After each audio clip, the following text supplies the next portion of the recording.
चल रही हैं, आप सब भी रूबरू हो रहे हैं, तरफ से भी वो मैसेजेस चल रहे हैं। ये ठीक है, देखिए इस बात से कोई भी इनकार नहीं कर रहा है कि कुछ जो है स्थितियों में शायद लोगों को इस बात को लेकर दिक्कत भी आई है। उनका ऐसा मानना है कि उनकी इनकम वेरिफिकेशन ठीक नहीं है। इनकम वेरिफिकेशन ठीक ना होने के लिए हमने हेल्प डेस्क बनाए थे। शुरू में कोशिश की, सारे जिले से लोग यहाँ पर नीचे जो सरल केंद्र अंत्योदय जो केंद्र है वहाँ पर हमने डेस्क लगाए थे, लेकिन लोगों की भीड़ काफ़ी थी उस चीज़ को लेकर। लोगों की शिकायतें भी बहुत सारी थी और शिकायतों से ज़्यादा जब कोई चीज़ एनालाइज की जाती है तो थोड़ा सा ये भी महसूस किया गया कि शायद पैनिक एक ज्यादा हो गया है। तो आपके माध्यम से भी और इस कॉन्फ्रेंस के माध्यम से एक तो लोगों को हम थोड़ा सा संदेश भी देना चाहते हैं कि देखिए, जब भी इतने बड़े लेवल पर कोई भी काम किया जाता है उसमें कुछ त्रुटियां होनी लाजमी भी होती है। एक तो जो बहुत बड़ी भ्रांति मैं इसे कहूंगी वो ज्यादातर सिटीजन्स में ये है कि जब उनकी इनकम वेरिफिकेशन हुई थी, आप सबको भी ध्यान होगा, कमेटीज बनी है बाकायदा, उनके थ्रू इनकम वेरिफिकेशन हुई है, उन्हें ये लगता है कि जो इनकम यहाँ से वेरीफाई होकर गई है उसी के बेसिस पर उनको ये सुविधाएं मिल रही हैं या नहीं मिल रही हैं। ऐसा नहीं है। ये सही है कि जो यहाँ से इनकम वेरीफाई होकर गई है उसका एक बहुत बड़ा रोल है, लेकिन केवल आंख बंद कर करके उस इनकम वेरिफिकेशन के आधार पर ही कुछ नहीं हो गया है। और भी बहुत सारे चेक्स हैं जो कई सारी जगह से डेटा उठाया गया है।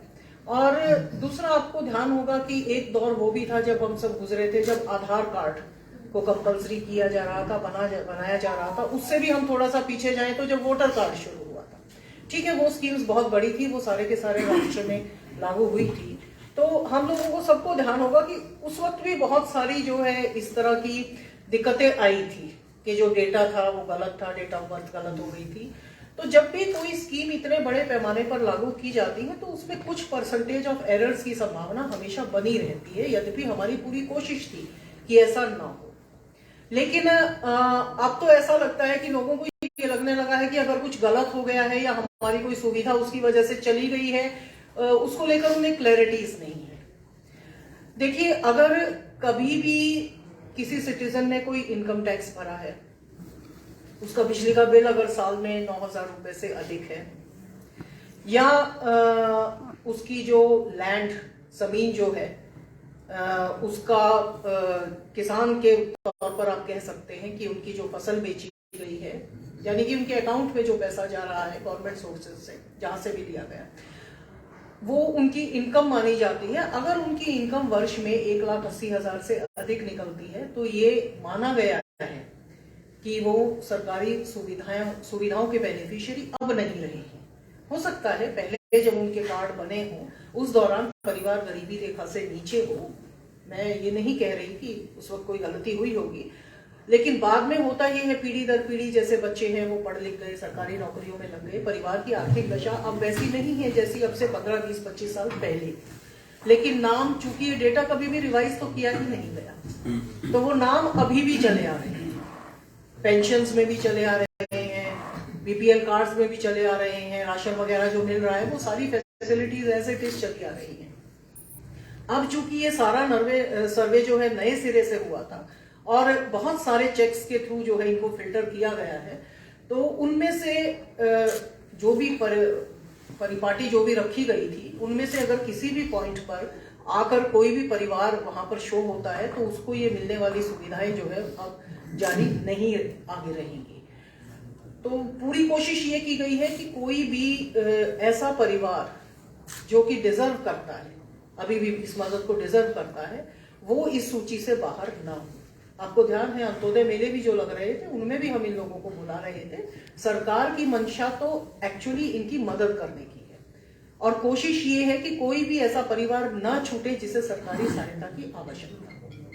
और इस विषय में मैं फिर भी कई सारे परिवार पहचान पत्र में हो सकता है लोगों को ये शिकायत हो, उन्हें ये लग रहा हो कि जो डेटा एंट्री है वो प्रॉपर नहीं है या उनकी इनकम उससे अधिक दिखाई गई है, और इस कारण से उनकी वो सुविधाएं हट गई हैं।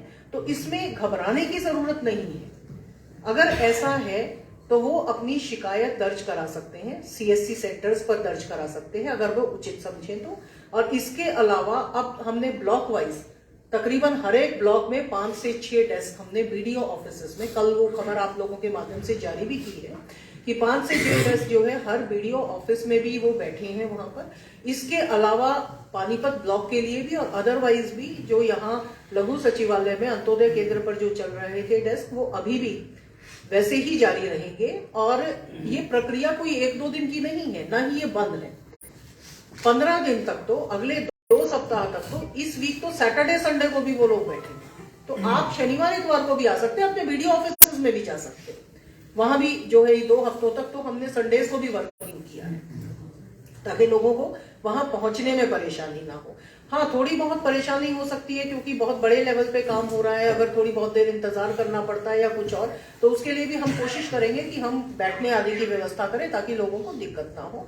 अगर उनकी प्रॉब्लम जेन्युइन है, देखिए यहाँ से उनकी शिकायत, उनकी ग्रीवांस अपलोड होती है और कोई भी ऐसी प्रॉब्लम नहीं है जो हेडक्वार्टर की जानकारी में नहीं है या अधिकारियों की जानकारी में नहीं है और उनको दूर करने का भरसक प्रयास किया जा रहा है। देखिए, पैनिक तो लोग तब हो ना जब कोई उन गलतियों को नकार दे, यानी कि हम ये कह रहे हो कि नहीं इसमें जो कुछ लिखा है वो फाइनल है, उसका कुछ नहीं हो सकता। ऐसा नहीं है। जिन लोगों की ग्रीवांसेस रेज हो रही हैं वो बाकायदा हेडक्वार्टर में पुश हो रही हैं और जहां भी वे उचित हैं, यानी कि कई जो है मेरे पास इस तरह के कुछ एग्जांपल्स आए हैं जहां लोगों की आय परिवार पहचान पत्र में 180 से नीचे होने के बावजूद भी या तो कारण नहीं आए हैं, और अगर कारण आए हैं तो शायद लोग ऐसा मानते हैं कि वो ठीक नहीं है, तो बिल्कुल वो ग्रीवांसेस दी जा रही है और एक एक शिकायत पर इंडिविजुअली काम किया जाएगा। यदि वो ठीक होने की है तो उसे अवश्य ठीक किया जाएगा। तो इस चीज को लेकर तो वो बिल्कुल भी ना घबराएं कि उनको ये लग रहा है हमारी ये सुविधा तो चली गई है। हो सकता है कोई ना कोई, या हम उनको वो क्लियर कर देंगे और या फिर अगर सचमुच कोई त्रुटि रही है तो वो जरूर ठीक हो जाएगी। हमारी कोशिश ये है कि इस महीने के अंदर अंदर हम इस तरह के सारे केसेस को निपटाएं। शिकायत है तो डिसेंट्रलाइज करने के लिए हमने बीडीओ ऑफिस में भी किया है और हमारे ऑफिस तो खुले हैं ही, पब्लिक किसी भी समय आ सकती है। हर एक इंडिविजुअल ग्रीवांस को जो अपलोड हो रही है उसे अटेंड किया जाएगा।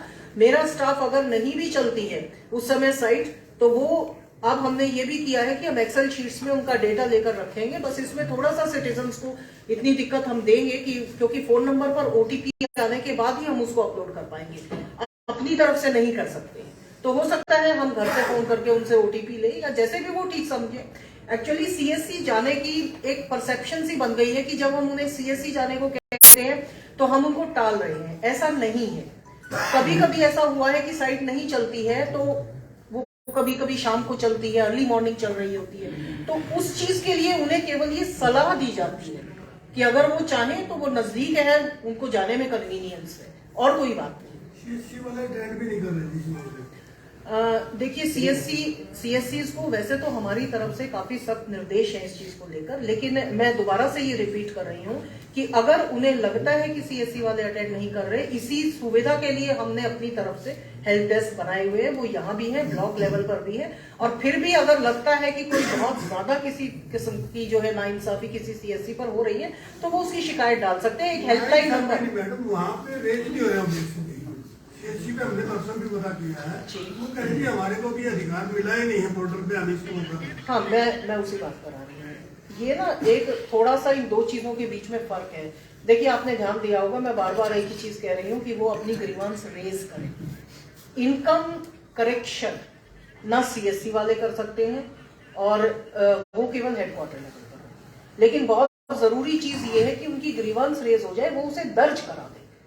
ये सारी की सारी जो है हेडक्वार्टर भेजी जा रही है और मैंने कहा ना, एक एक ग्रीवांस के ऊपर काम किया जाए। ऐसा बिल्कुल नहीं है कि कोई भी किसी भी स्तर पे कोई भी अधिकारी आपको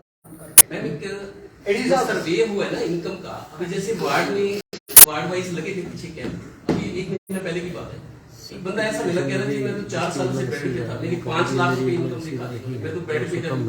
ऐसे बहुत सारे लोग हैं, मतलब बिना जो सर्वेयर जो लोग इस काम में लगाए गए थे उन्होंने अंदाजे से इनकम कर दी, अब ऊपर नीचे होगी, इनकम की वजह से सारा ये केओस नजर आ रहा है। ठीक है, इसीलिए इनकम वेरिफिकेशन, इनकम करेक्शन हुआ। एक मोमेंट दीजिए, मैं इनका जवाब। अगर ऐसा हुआ है तो वो बिल्कुल अपने बीमार होने का सबूत देके अपनी ग्रीवेंस रेज करा सकते हैं, उसे हम ठीक कर लेंगे। क्योंकि इस वक्त हमारी जो प्रायोरिटी है, देखिए नेगेटिव से ज्यादा हमें पॉजिटिव साइड पहले देखनी चाहिए। इस वक्त हमारी जो प्रायोरिटी है वो ये है कि सबसे पहले तो हम इन ग्रीवेंसेस को ठीक करें, ताकि सिटीजन्स को जो भी बेनिफिट्स जायज मिलने चाहिए, जो पात्र है उसको लाभ अवश्य मिलना चाहिए। बाकी क्या करना है क्या नहीं करना है वो एक बार हम इस एक्सरसाइज। कोई आंकड़ा है पानीपत में कितने लोगों के कटे हैं, जो जैसे कल प्रदर्शन करते बहुत ज्यादा संख्या थी, जिले में कितना आंकड़ा है जो लोग ये शिकायत कर रहे हैं? देखिए, कटने का आंकड़ा तो नहीं है मेरे पास, लेकिन यकीन मानिए कि इसमें नए पात्र भी बहुत जुड़े हैं। जैसे मैंने कुछ जो है डिपार्टमेंट से इकट्ठा किया है, हमारे जो आयुष्मान के बेनिफिशियरीज हैं, पहले वो थे तकरीबन 3.75 लाख, जैसा कि मुझे सीएमओ साहब ने बताया है, और अब हमारे पीपीपी से जुड़ने के बाद तकरीबन 4,15,000 है, जो कि एक्सपेक्टेड है। हमारे कार्ड्स 2.5 लाख के करीब जनरेट हो गए हैं, लेकिन 4.15 उन्होंने मुझे एस्टिमेटेड अप्रोक्सीमेट आंकड़ा दिया है, तो कुछ ना कुछ इसमें जुड़ाव ही हुआ है, ऐसी बात नहीं है। इसी तरह से जो पीडीएस के हमारे बेनिफिशियरीज थे, उनमें जो डीएफएससी ऑफिस से अभी आया है आंकड़ा, खैर वो तो काफी सरप्राइजिंग सा है, बट देवर लाइक कि अब से 3-4 महीने पहले अप्रोक्सीमेटली 60,000 के करीब कार्ड्स उनके रिकॉर्ड पर थे, और अब वो कह रहे हैं कि 1,46,000 कार्ड्स जो है वो बना चुके हैं। मैडम जी, ये जो सर्वे का जो सही लापता जो है वो उसकी रिपोर्ट आप तक नहीं पहुंचती। आप ये कहते हैं कुछ कमियां रह जाती हैं। एक आदमी गया, वो एमसी के घर जाकर बैठ गया, या गांव में गया, वो सरपंच के घर जाकर बैठ गया, जहां उनका तासुब है वो उसकी इनकम उल्टी सीधी बताते हैं। अग्रवाल मंडी में जाकर भेजो आप किसी को, एक मजदूर की 4-4, 5-5 लाख रुपए बता रखी है, वो क्या करेंगे? और ये जो लंदन में लखनऊ है, ये नहीं के सर्वे सुबह सब ऐसे ही है, ये बकवासबाजी है। कोई सर्वे नहीं है। सर्वे वो होता है जी, 1 मिनट, सर्वे वो होता है जो डोर टू डोर जाए। एमसी के घर जाके बैठ के एमसी के जो विरोधी हैं वो तो उनके गलत बताएगा आंकड़े, और जो सरपंच है वो भी गलत बताएगा। इसलिए ज्यादा अंदरूनी जो मामला वो आप तक नहीं पहुंच रहा। मामला ये सर्वे नहीं हो रहा है, ये घर जाकर बैठ के चलो जो उन्होंने बता दे वो आगे, बस ये है सर्वे। देखिए ऐसा है भाई साहब, सभी करने वाले आप ये तो नहीं कह सकते कि वो पता नहीं कहाँ से उतरे हैं, लेकिन एक बात मैं आपको बता दूं, इनिशियल स्टेजेस पर ऐसी कुछ शिकायतें थी, और उसी को देखकर अब तो काफी वक्त से, खासतौर से पिछले 2 फेजेस से तो जो ऐप चल रही है ना वो लोकेशन बेस्ड है। यानी कि अगर वाकई सर्वे करने वाला व्यक्ति उस जगह पर नहीं है तो वो अपना डेटा नहीं। 10 घर तो मैं देखिए, मैंने कहा मैं आपकी बात को काट नहीं रही हूँ, मैं सिर्फ ये बता रही हूँ कि जब से ये ऐप और ये प्रोसेस शुरू हुई है, देखिए वही चीज है ना, नदी किनारे बैठकर और कोई आपको तैरने के लिए बता दे कि ये हाथ इस दिशा में चलाना है और उस दिशा में चलाना है, और जब आप सचमुच पानी में उतरते हैं तो ये 2 स्थितियां बड़ी भिन्न होती हैं। मैडम, तो आप प्लीज जस्ट अलाउ मी, तो उसमें ठीक है, जैसे जैसे इस प्रोसेस को हमने किया है ना, जब पहली बार ये सारे का सारा सॉफ्टवेयर तैयार हुआ था, तब से लेकर और अब तक तो इसमें बहुत ज्यादा परिवर्तन और इम्प्रूवमेंट्स हो चुकी है। हम कोशिश कर रहे हैं जरा सी भी कोई भी गलती हो उसको प्लग इन करने की। तो मैं वही चीज कह रही हूँ ना, काइंडली संयम रखिए, please do bear with us, we are making our best efforts कि हम हर तरह की गलती को प्लग इन कर लें। अब तो आप यकीन मानिए पिछले 2 से तो जब तक वो लोकेशन पर नहीं होगा सर्वे, वो काफी देर से उठा रहे, प्लीज इनके बारे में आपकी बात। मैं आपसे ये पूछना चाहता हूँ, जिस तरीके से नाम कटे थे लोगों के, उसको 10-15 दिन हो गए हैं, और लोग बात लगातार आप लोग आपके ऑफिस के भी चक्कर लगा रहे हैं, लेकिन उनको प्रॉपर गाइड नहीं मिल रहा। क्या प्रशासन इस मामले में दोषी नहीं है कि उसको अगर उस समय था तो ये प्रेस कॉन्फ्रेंस 10 दिन बाद पहले भी हो सकती थी? उसको लेकर उनको आज वो लोग भटक रहे हैं, लोग किराया लगा के आते हैं। 15 दिन में अगर एक व्यक्ति जो है 25 किलोमीटर से आ रहा है तो कहीं ना कहीं उसने 1000 रुपए तो खर्च कर दिए इस नाम पर। तो इस पर भी क्या कुछ आप तो सोच रहे हैं उसको इस तरीके का भी कुछ दिया जाए जो लेके आ रहा है और उसकी सुविधा अब तक नहीं, उसी चीज के लिए मैंने बताया ना आपको कि अब हमने इसको डिसेंट्रलाइज कर दिया, ब्लॉक लेवल पर भी कर दिया है, ताकि दूर के गांव में जो लोग रहते हैं उन्हें यहाँ तक आने की जहमत ना उठानी पड़े, वे अपने ब्लॉक के पीडी ऑफिस में जा सकते हैं, और सीएससी तो है ही है उनके नजदीक। लेकिन अगर वहां से वो संतुष्ट नहीं है तो वो पीडी ऑफिस में जाइए। आज से, एक्चुअली तो कल से, यस्टरडे से ही हर एक वीडियो ऑफिस में हमने अपने जीक्रिम्स बिठा दिए हैं, उनकी हेल्प के लिए भी हमने लगा दिए हैं। कम से कम 10 लोगों का स्टाफ वहां पर लोगों को अटेंड करने के लिए आपको प्रत्येक वीडियो ऑफिस में हर एक ब्लॉक में मिलेगा। वहाँ पर अगर सुविधा नहीं मिलती तो वो आपसे किस तरीके से कॉन्टेक्ट करें ताकि उनकी हेल्पलाइन नंबर हम जारी करते हैं। मैं वही पूछ रहा हूँ, एक आपने टोल फ्री नंबर जारी किया, एक हेल्पलाइन नंबर जारी किया, एक ये आपकी ग्रीवेंस .gov.in भी जारी किया है। अब तक यहाँ पर कितनी शिकायतें मिल चुकी हैं जिला प्रशासन को? आप मुझे थोड़ी सी देर दीजिए, अभी आपके सवाल का जवाब। एक जो आपने हेल्प डेस्क बनाई है मैम, कितने हैं? जो आपने हेल्प डेस्क बनाई है वो कहाँ है? हेल्प डेस्क नीचे अंत्योदय बेसमेंट में? वो पहले भी थे क्या, उससे एक्स्ट्रा बनाए या वही काम कर रहे हैं? नहीं, वही काम कर रहे हैं, क्योंकि पहले हमने कोशिश की थी ऊपर सेकंड फ्लोर पे रखने की, लेकिन फिर महसूस किया गया कि कई लोग जैसे बार बार उनको सीढ़ियां चढ़ने में, ऊपर आने में दिक्कत होती है, वहाँ पे तो actually इसीलिए फिर हमने नीचे हम भी गए थे वहाँ पे, हेल्प नाम की तो जगह चीज है ही नहीं वहाँ पे। वो लोग तो बताते भी नहीं, गाइड भी नहीं करते कि आपको क्या करना है क्या नहीं करना, मुंह से भी नहीं बोलते। अभी रिसेंटली यहाँ आने से पहले वहीं पे गए थे। देखिए, मैंने तो जितनी बार उन्हें देखा है मुझे ऐसा कुछ लगा नहीं। अभी कोई बात नहीं मैम, अभी यहाँ कोई से बात नहीं, आप ऐसा कह रहे हैं। अभी हो क्या थे मैम? आपने जो कुछ भी कहा है वी एडमिटेड, क्योंकि आपकी बात ठीक है। हो सकता है जब वहां मैं खड़ी होती हूँ या मेरी टीकरेम खड़ी होती है तो एक अलग तरह का माहौल है। आप वहां पर एज पब्लिक जब जाते हैं तो अगर ऐसा कुछ भी है तो definitely will put them up, अगर जरूरत पड़ेगी तो उन्हें चेंज भी करते हैं। एक मैम, इनकम से जो संतुष्ट नहीं है, जो आय दिखाई गई है, उस पर रेज ऑब्जेक्शन कर दिया। ऑब्जेक्शन लगने के बाद वो बोल रहे हैं कि भाई आपको सर्वे का इंतजार करना होगा। तो वो सर्वे कब तक, कुछ उसका आइडिया हो? देखिए, मैंने कहा ना, हमारी कोशिश तो यही है, क्योंकि यहाँ से वो हम उसे हेडक्वार्टर भेजते हैं, तो उनके जो भी चेक्स वगैरह हैं उस हिसाब से वो जो देखेंगे उसके बाद वहां से ठीक करते हैं, या हमें रीसर्वे की जो डायरेक्शंस आती हैं उसी हिसाब से काम होगा। उम्मीद यही करते हैं वो जल्दी से जल्दी आ जाए। अभी लोगों को इंतजार करना पड़ेगा इस चीज थोड़ा कुछ। कोई समय सीमा निश्चित नहीं है किसी भी उसको दूर देखिए, करने वो की? समय सीमा मैंने रिपीट किया, हमारी कोशिश ये होगी कि हम इस महीने में निपटा दें। एक मैम, आपने बात की थी कि ओटीपी के जरिए रेजोल्यूशन कर सकते हैं। अगर ओटीपी से करेंगे तो ये नहीं, ओटीपी के जरिए नहीं, मेरी बात समझिए।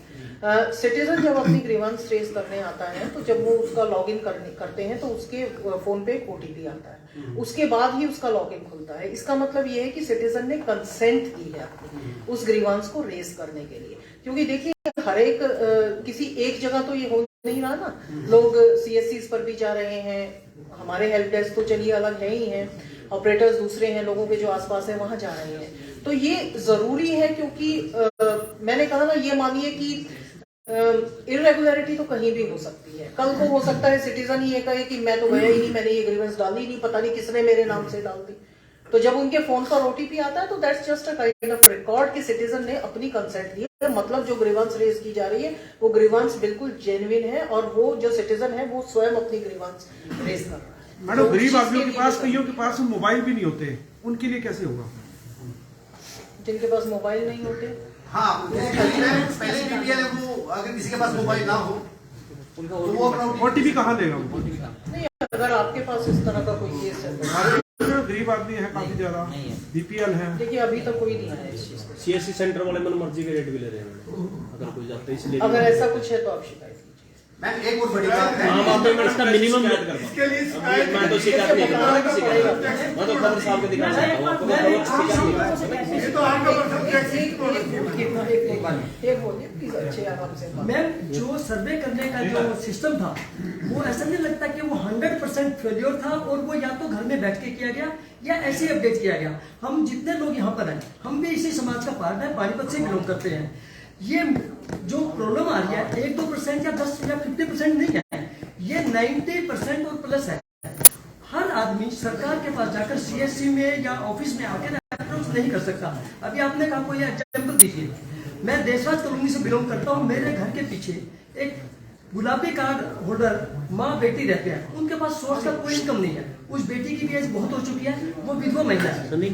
उन्होंने मेरा मोबाइल नंबर जो है वहां पर डाल रखा, मैंने उनको इसलिए दिया अपना नंबर कि अगर आपको कोई प्रॉब्लम आता है आप मुझे सूचना दे दें ताकि आपकी कोई मैं मदद कर दूं। उनके 2 बार पेंशन कर दी थी, उसके लिए मैंने उनकी मदद कर दी। उन्होंने जो अपना परिवार पहचान पत्र बनाया, उन्होंने मेरा नंबर उसमें डलवा दिया। अब उनके पास फोन नहीं है, मैंने उनको सिम कार्ड लेके दे दिया। जो मदद कर सकता हूँ वही तो करूंगा, मैं उसको सेट तो नहीं लाके दे सकता। अब वो अपने अप्रोच करने के लिए कहाँ जाए। और हर आदमी इतने एग्जाम्पल नहीं दे सकता। सच ये है कि ये जो सर्वे हुआ है ये 100% खाना पूर्ति के लिए घर बैठ के हुआ है। इसमें सरकार की, प्रशासन की, दोनों की बहुत फजीहत हो रही है। और हर आदमी अपने करेक्शन कराने के लिए CSC सेंटर पर या प्रशासन के द्वार पर, सड़क केंद्र पर बिल्कुल नहीं जा सकता। नए सिरे से सरकार को इसमें कोई ना कोई कदम उठाना पड़ेगा। और इसके अलावा सब दीपक होती है, हम कितने सवाल करें, प्रशासन कितनी सवाल दे, कोई सॉल्यूशन इसका नहीं है। आपके CSC में ना जो प्रेस गाइड है मैम, उससे पहले आपने तो एक्यूजर और जज जो है, मतलब सारा कुछ आपने तो खुद ही सुना दिया। मेरे कहने के लिए तो कुछ नहीं। आपने एक एग्जाम्पल की बात बोली तो मैंने आपको एग्जाम्पल दे दिया। जरूरतमंद लोगों ने हमारा ही नंबर अपने परिवार पहचान पत्र कोई बात नहीं, अगर ऐसा है तो डेफिनेटली दैट विल बी। जिनके पास फोन नहीं है ये भी एक बहुत बड़ा पहलू है। इसको लेकर भी प्रशासन को कुछ ना कुछ सोचना होगा। Point noted. इनकम वेरिफिकेशन में आपने कहा एक कमेटी बनाई है, उस कमेटी में कौन कौन है, उसकी प्रोसेस क्या रहती है? क्योंकि सबसे बड़ी दिक्कत यह है जिनकी आय कम है उनके भी राशन कार्ड कट रहे हैं, उनकी इनकम वेरीफाई नहीं हुई है। एक तो इसकी प्रोसेस और कमेटी में कौन कौन है, ये चीज बता दीजिए। भाई साहब, नेम्स डाइवर्ज करने की कोई इजाजत नहीं है। आई एम सॉरी, ठीक है। और रही बात, मैं दोबारा से उसी बात पर आऊंगी। कृपया ये ना मानिए कि केवल इनकम वेरिफिकेशन के कारण ही वहां से नाम कट गया। आधी है, कटे भी हैं, कटे भी हैं, और ऐसे भी हैं जिनकी यहाँ से शायद इनकम वेरीफाई कुछ और हिसाब से हुई थी, और ऊपर जब उसको चेक किया गया तो मे बी उसमें कुछ और ऐसे पैरामीटर्स निकल आए जिसकी वजह से वो अलग हो गए। तो फिलहाल तो किसने इनकम वेरीफाई की है उनके नाम के बजाय बेहतर ये कि वो लोग अपनी ग्रीवांस जो है वो रेज करें। मैडम 1,80,000 जी ने अपनी बताई, वो सेल्फ डिक्लेरेशन दे रहा है कि मेरी 1,80,000 से कम है, तो आप उस पर कैसे उसकी चेकिंग कराएंगी, कैसे कराएंगी 1,80,000 है या नहीं है? उसका प्रोसीजर थोड़ा सा बता दीजिए। क्योंकि सेल्फ डिक्लेरेशन अगला दे रहा है, तो एफिडेविट भी दे रहा है, सब कुछ दे रहा है, तो इसका मतलब वो झूठ हो गया, और जो गवर्नमेंट कर रही है वो सही हो गई। देखिए, ये तो आप यकीन मानिए कि ये सब कुछ हवा में नहीं हो रहा है। बहुत बहुत कंक्रीट डेटा है जिनकी वजह से चेक्स लगे। नहीं, जो मैंने पूछा कि सेल्फ डिक्लेरेशन दे रहा है आदमी कि मेरी इतनी नहीं है, जिसके पास आ रहे हैं उसको तो पता ही होगा। नहीं, देखिए, आज अगर वो आकर कहता है ना कि जो परिवार पहचान पत्र में आई है मेरी इतनी नहीं है, तो वो बात मैंने कहा ना, वो तो सुनी जा रही है। हम ग्रीवांस रेज कर रहे हैं, उनकी रीचेक होगी। अगर दोबारा ठीक होने के मतलब दो ही चीजें हैं ना, या तो उसको क्लियर, वैसे तो रीजंस भी साथ साथ आ ही रही हैं कि किस पैरामीटर के बेसिस पर, ज्यादातर केसेस वो रीजंस शुरू में नहीं आए थे, अब आ रही है साहब कि किस कारण से उसको मतलब बाहर किया गया है एक्सक्लूजन में, वो किस कारण से। मैडम, रीचेक होंगी, क्या पैरामीटर है, क्या पैरामीटर से आप रीचेक कर रहे हैं, ये जानना चाह रहे हैं। देखिए, वो पैरामीटर की ही मैं बात बता रही हूँ ना, एक्सक्लूजन में वो रीजन आ रहा है।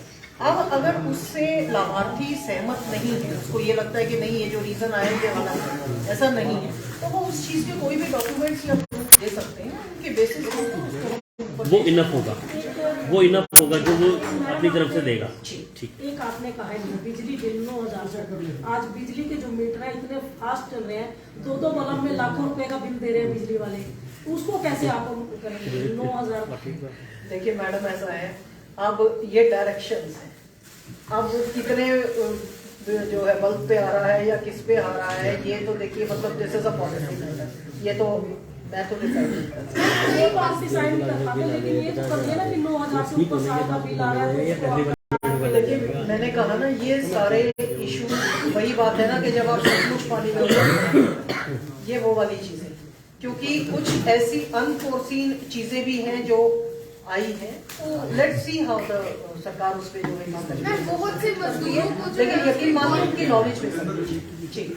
हाँ जी, कई मजदूरों को जो गवर्नमेंट एम्प्लॉय भी दिखाया जा रहा है, जो बुजुर्ग हैं, कई ऐसे भी केसेस आए हैं जिनमें उनको जो गवर्नमेंट एम्प्लॉय दिखाया गया है, गवर्नमेंट एम्प्लॉय दिखाया जा रहा है। 50 साल के बच्चे की 5 लाख इनकम दिखाई। हाँ, वो मैं उसी बात पर आ रही हूँ ना कि इस तरह की जो करेक्शंस हैं वो वैलिड है, तो वो जो हमारे पास आ रही है हम भेज रहे हैं, वो तो देखिए 4 साल के बच्चे की इनकम पूरी नहीं हो रही, तो वो तो that will almost certainly be sorted.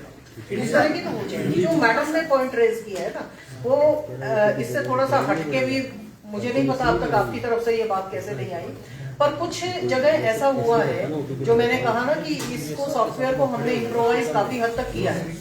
शुरू में क्या था कि पेंशन का एक ही अकाउंट था, जब वो CSC के द्वारा वो सारे का सारा डेटा एंटर किया जाता है। अब इसमें हुआ ये कि अगर कोई विधवा पेंशन ले रहे हैं, अब वो विधवा पेंशन तो केवल 3,000 कुछ आई थिंक इतना होती है, या कोई और इसी तरह की छोटी मोटी पेंशन ले रहे हैं, उसको CSC से एंटर हो गया वो पेंशनर के खाते में। अब पेंशनर का वो ऊपर जाकर एक ही गवर्नमेंट पेंशनर का जो एक पैमाना है ना, जो एक स्टैंडर्ड है, उसके हिसाब से उसको देख लिया गया। अब गवर्नमेंट पेंशनर तो कोई भी 15,000 रुपए नीचे से होता नहीं, वो दिक्कत हुई। लेकिन जो खामियाजा लोगों को इस चीज में भुगतना पड़ रहा है, राशन नहीं मिल रहा है, नहीं राशन मिलेगा सर, आप चिंता मत। मैडम ये अगर इन वजहों से कटा है, डेफिनेटली दैट इज समथिंग। मतलब ये तो इनफैक्ट ये वाला जो हमारा पॉइंट है ना, ये तो बहुत ही प्रायोरिटी पॉइंट है। मैडम ये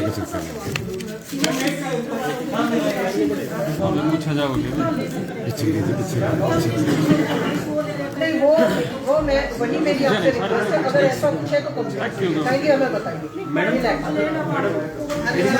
OTP वाला प्रोसीजर जो है, OTP वाला कितनी बार प्रोसीजर रहेगा? एक बार कि 2 बार? एक बार तो वहाँ गया जिनके नाम दर्ज कर लिए गए और वो फोन करेंगे, OTP आपके फोन पे आएगा। नहीं एक सेकंड, वो मुझे लगता है थोड़ा सा मैं आपको एक्सप्लेन नहीं कर पाई। मैं सिर्फ एक छोटी सी बात ये कह रही हूँ कि होता ये है कि जब कोई भी सिटीजन आया है अपनी ग्रीवांस रिड्रेसल के लिए, ग्रीवांस दर्ज कराने के लिए, तो सामने वाला उसका वो पोर्टल जो खोलता है, लॉगिन जब करना होता है, तो उसके फोन पे OTP आता है, उस OTP से ही वो खुलता है।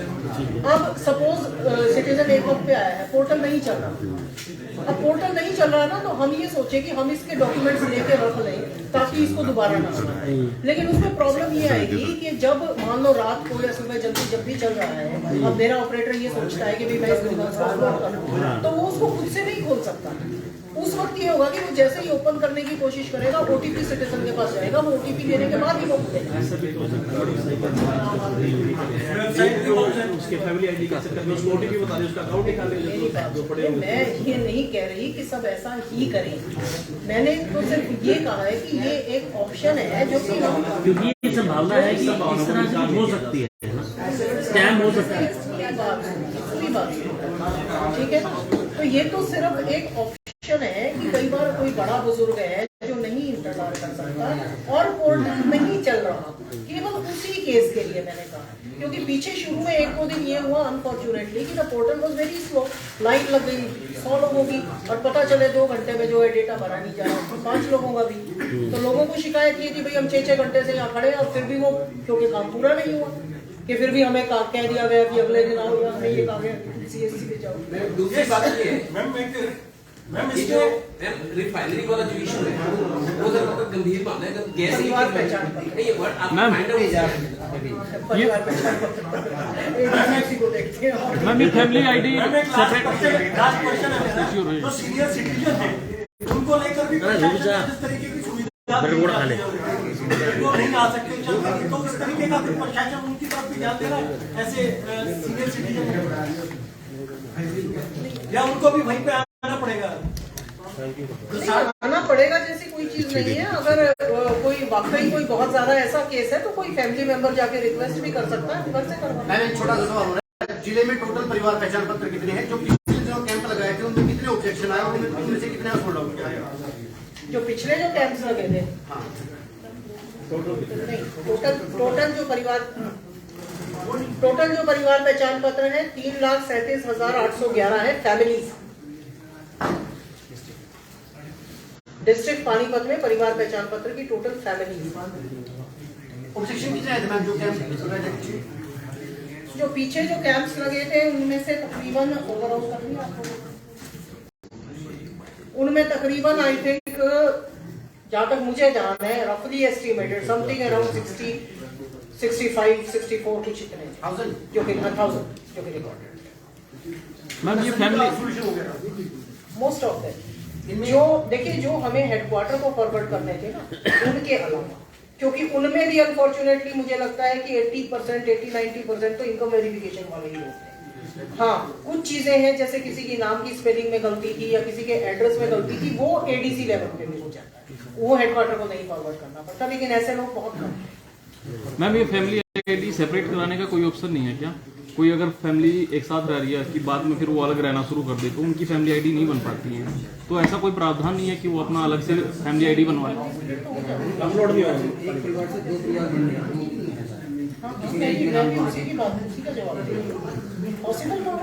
नहीं, कहीं बन नहीं रहे हैं, CSC सेंटर वाले मना कर देते हैं कि एक्चुअली थोड़ी सी दिक्कत वहाँ आ जाती है जहाँ वो एक ही मतलब वो अलग अलग परिवार जो कहते हैं खुद को लेकिन एक घर में रह रहे होते हैं, वो बिजली का मीटर अलग कराना पड़ता है, वहाँ दिक्कत आ रही नहीं।